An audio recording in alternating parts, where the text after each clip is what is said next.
ګرانو کتونکو السلام علیکم.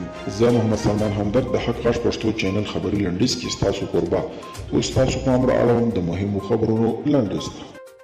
د مشرانو جرګه د عامه رفاه کمیسیون د کابل پر ککړه هوا اندېښنه څرګنده کړې او له اړوند مسؤلینو یې په دې برخه کې جدي غوښتنه کړې ده. د امریکا پخوانی جمهور رئیس جورج بوش او سعودي چارواکو جو بایډن ته په ټاکنو کې د بریا له امله مبارکي ویلې ده. دا په داسې حال کې دي چې د ټرمپ مېرمن میلانیا به هڅه کوي تر څو ټرمپ دې ته راضي کړي چې په ټاکنو کې خپله ماته ومني. سیاسي کارپوهان وایي جو بایډن به د افغانستان په اړه د امریکا پر پالیسي له سره غور وکړي.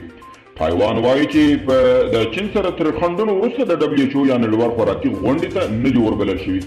د اذربایجان ولسمشر وایي د دې ځواکونو د کلیدي ښار کنټرول ترلاسه کړی لا هم له ارمنیا سره جګړه روانه ده.